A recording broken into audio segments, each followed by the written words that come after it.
Le petit bonhomme de pain d'épices. Elle était une fois un petit vieux et une petite vieille qui habitaient une jolie maison tout en haut d'une colline. Le petit vieux aimait jardiner dans son jardin. Il cultivait toutes sortes de légumes et passait de longues heures à les regarder pousser. La petite vieille, elle, aimait travailler bien au chaud dans sa cuisine. Chaque jour, elle confectionnait pour son époux de délicieux gâteaux. Ce matin-là, elle décida de faire une surprise au petit vieux. Elle réfléchit un moment, puis se mit à travailler sa pâte. Bientôt, sous ses doigts habiles et agiles, apparut un beau petit bonhomme de pain d'épices qui souriait. Ses yeux étaient deux raisins secs et sa bouche une cerise. La petite vieille plaça sur son habit des boutons en sucre et lui fit un chapeau en sucre d'orge de toutes les couleurs. Puis, elle mit le bonhomme de pain d'épices à cuire au four et s'assit sur sa chaise à bascule pour se reposer.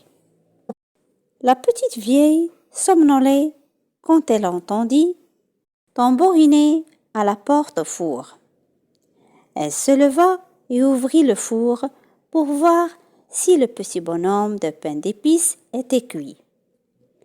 Il devait l'être, car il lui fit un clin d'œil et, d'un bond, sauta hors du four, traversa la cuisine et s'enfuit par la porte ouverte. « Arrête-toi !» lui cria la petite vieille en courant derrière lui. Le petit bonhomme de pain d'épices arriva dans le jardin où le petit vieux soignait ses salades. « Arrête-toi, arrête-toi !» cria le petit vieux, alors que le petit bonhomme de pain d'épices franchissait déjà la grille du jardin. Le petit vieux abandonna son arrosoir et se lança lui aussi à la poursuite du fugitif. « Courez, courez, tant que vous voudrez, jamais vous ne m'attraperez !» cria le petit bonhomme de pain d'épices. Au détour du sentier, il passa devant un chat gris perché sur une barrière. « Arrête-toi, arrête-toi, arrête-toi !» cria le chat. Mais le petit bonhomme de pain d'épices se mit à rire et lui répondit « Cours, cours, tant que tu voudras, tu ne m'attraperas pas. La petite vieille et le petit vieux ne m'ont pas eu, tu ne m'auras pas non plus. » Et il continua de courir de plus belle, suivi de la petite vieille, du petit vieux et du chat gris. En traversant un pré, il rencontra une vieille jument qui broutait tranquillement. « Arrête-toi, arrête-toi !» cria la jument. Mais le petit bonhomme de pain d'épices rit à nouveau et répondit « Cours, cours, tant que tu voudras, tu ne m'attraperas pas. La petite vieille, le petit vieux, le chat gris ne m'ont pas eu. Tu ne m'auras pas non plus. » Et il continua à courir de plus belle, suivi des petits vieux, de la petite vieille, du chat gris et de la vieille jument. Quelques instants plus tard, elle rencontra un petit garçon et une petite fille qui marchaient sur la route. « Arrête-toi, arrête-toi !» cria le petit garçon. « Arrête-toi, arrête-toi !» cria la petite fille. Mais le petit bonhomme de pain d'épices se contenta de rire en leur disant « Courez, courez, tant que vous voudrez, jamais vous ne m'attraperez.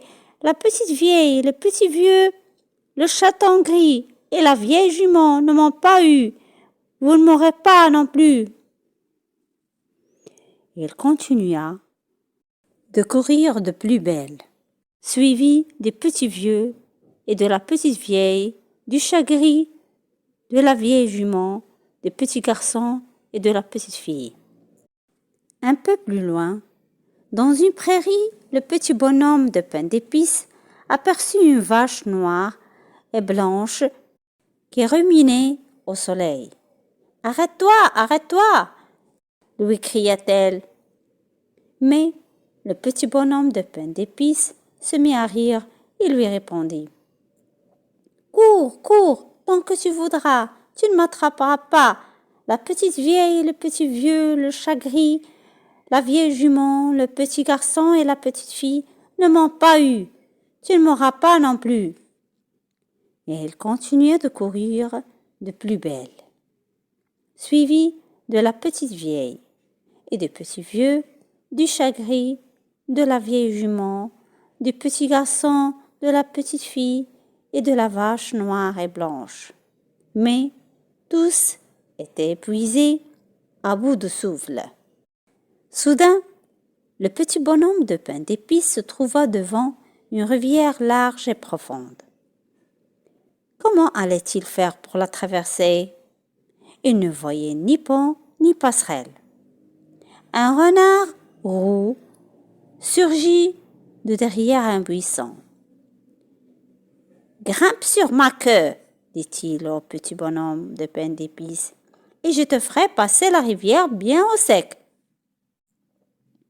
Aussitôt, le petit bonhomme de pain d'épices sauta sur la queue du renard roux et ils commencèrent la traversée. Le renard nageait vite et bien, mais l'eau montait. « Saute sur mon dos si tu ne veux pas être mouillé, petit bonhomme, » conseilla le renard.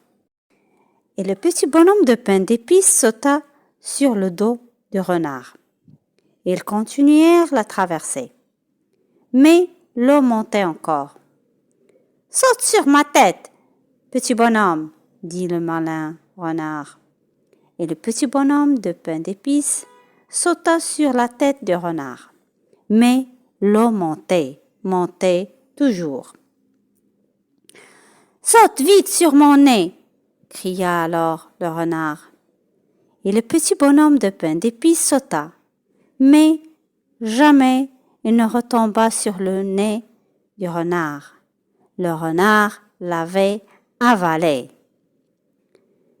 N'est-ce pas triste?